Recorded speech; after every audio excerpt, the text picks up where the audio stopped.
नमस्कार। चिनारी प्रखंड के सेमरी गांव के शहीद दिलीप पासवान के परिवार से मिलने के लिए सीआरपीएफ के डीजी आए हुए थे और उनके द्वारा यहां पर उनके परिजनों से मिलकर बहुत कुछ आश्वासन दिया गया, समस्याओं को जानने का प्रयास किया गया। यहां पर बहुत लोग भी आए हुए हैं और लोगों के मन में एक उत्सुकता है कि चूँकि डीजी आए हुए थे तो क्या कुछ आश्वासन दिया जा रहा है, परिवार को किस तरह से सीआरपीएफ के द्वारा परिजनों के लिए काम किया जा रहा है, इन तमाम बातों को जानने का प्रयास किया जा रहा है लोगों के स्तर से भी। उन्हीं में से एक हैं अजय भारद्वाज जी, जो भाजपा के प्रदेश प्रवक्ता हैं। क्योंकि पहले भी लोगों के द्वारा शहादत दिया जाता था, लेकिन शहादत देने वालों के घर डीजी का आगमन नहीं होता था।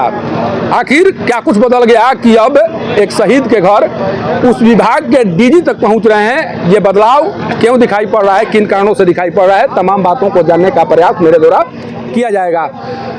सबसे पहले दिलीप पासवान के द्वारा जो शहादत दिया गया है उसे कैसे याद करेंगे आप?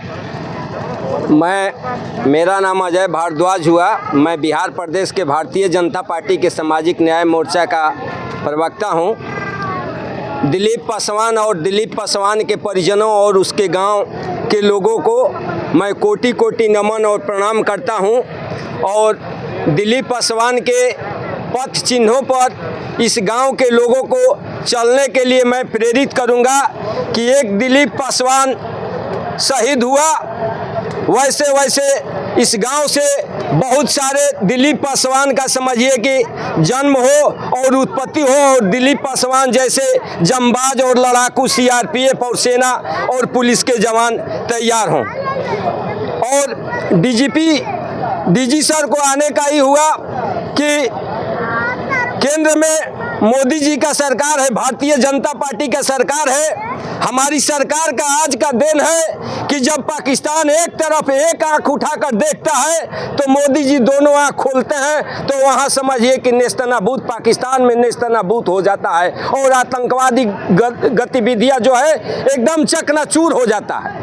तो आज के डेट में जो हमारे जवान शहीद हुए हैं, उन शहीद के नाम पर डीजी सर द्वारा एक बहुत भव्य गेट स्मारक का समझिए कि निर्माण करने का निर्णय लिया गया और पुस्तकालय का निर्माण का इस तरह का निर्णय लिया गया। और हम चाहेंगे कि इस गांव का नाम दिलीप ग्राम सेमरी के नाम से समझिए कि आने वाले दिनों में चिन्हित हो। लेकिन ये सर एक चीज़ जानने की कोशिश कर रहे हैं हम, दिलीप पासवान से पहले भी कई लोगों के द्वारा शहादत दिया गया होगा, लेकिन बहुत कम इस तरह के अवसर दिखाई पड़े जब शहीद के घर उस विभाग के मुखिया पहुँचे हों, डीजी स्वयं जाकर यह देखने की कोशिश कर रहे हों कि उस परिवार में क्या कुछ रहा है, किस तरह की समस्याएं हैं। इस तरह का नज़ारा पहले कम दिखाई पड़ता था, लेकिन डीजी के यहाँ तक आने का मतलब क्या समझा जाए, क्या कुछ बदलाव हुआ है? माननीय पत्रकार महोदय जी, जिस पद पर दिलीप पासवान कार्यरत था उस पद को सुशोभित करने के लिए बड़े सिंथेटिक्स पद पर दिलीप पासवान था। हमसे फेसबुक से जुड़ा हुआ था, उनके परिवार से मेरा गहरा रिश्ता है, घरेलू रिश्ता है, खान पियन उठन बैठन रहन सहन का बिल्कुल रिश्ता है। और मैं दिलीप पासवान के पद के बारे में और उनके गोपनीयता के बारे में मैं चैनल से उजागर नहीं कर सकता।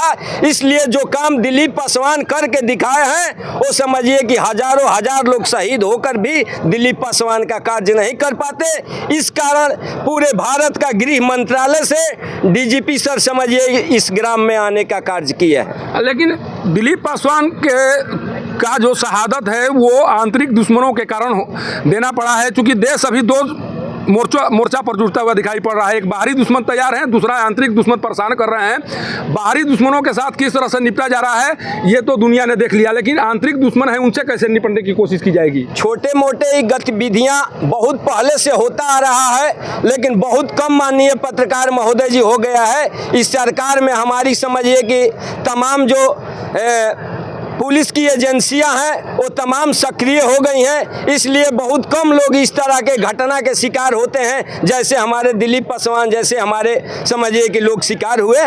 तो आने वाले दिनों में हम चाहेंगे कि जैसे आंतरिक गतिविधियों के चलते कुछ इन लोगों में अशिक्षा है, गरीबी है, कई तरह का इन लोगों का ब्रेन वॉश करके इस तरह के गतिविधियों में शामिल किया जाता है।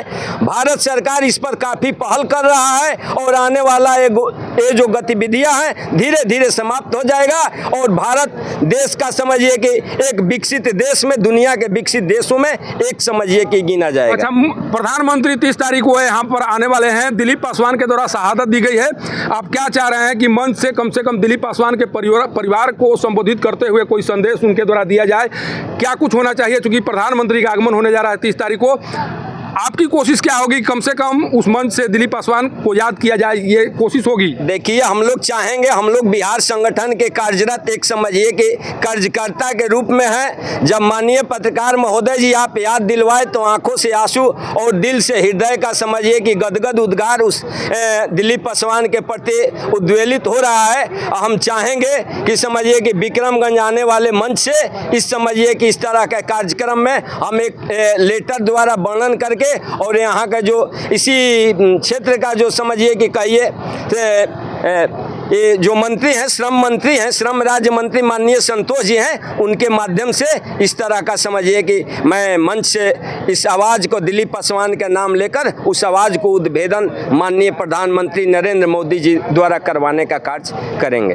देखिए, ये कहने की बात नहीं है। जब एक बात कही जाती है कि मोदी हैं तो मुमकिन है, तो कहीं ना कहीं वो धरातल पर भी दिखाई पड़ता है। दिखाई इसलिए पड़ता है कि दिलीप पासवान से पहले भी इस जिले में कई लोगों के द्वारा शहादत दिया गया होगा, लेकिन कभी भी किसी के दरवाजे पर डीजी नहीं पहुंचे हुए थे। डीजी का आना यह साफ दिखा रहा है कि सरकार की जो सोच है शहीदों के प्रति, उस सोच को फलीभूत करने के लिए यहाँ पर डीजी आए हुए हैं। डीजी कहीं ना कहीं केंद्र सरकार की नीतियों को प्रतिनिधित्व करते हैं और उसी प्रतिनिधित्व के तहत डीजी का आगमन यहाँ पर हुआ है।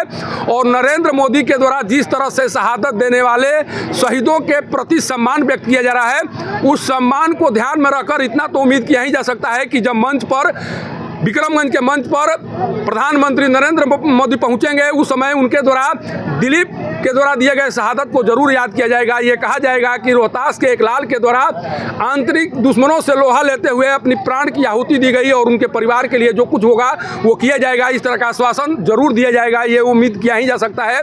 कारण कि जिस तरह से पाकिस्तान को अभी जवाब दिया गया है सरकार की ओर से, जिस तरह से सेनाओं के द्वारा जवाब दिया गया है, इस जवाब के बाद से न केवल सेना का हौसला बुलंद है बल्कि सरकार भी चाह रही है कि प्रत्येक लोगों तक ये संदेश जाए कि हम अब उस स्थिति में नहीं हैं। हमें कोई आंख दिखाएगा तो उसकी आंख को निकालने की ताकत रखते हैं और वो ताकत अभी कुछ दिन पहले पहलगाम हमले के बाद से भारत के द्वारा दिखाया जा चुका है। और शायद इस बार इस मंच से कुछ इस तरह की स्थिति दिखाई पड़ेगी, कुछ इस तरह की चर्चा सुनाई पड़ेगी, जिस चर्चा को हमेशा के लिए विक्रमगंज की धरती से याद किया जाएगा।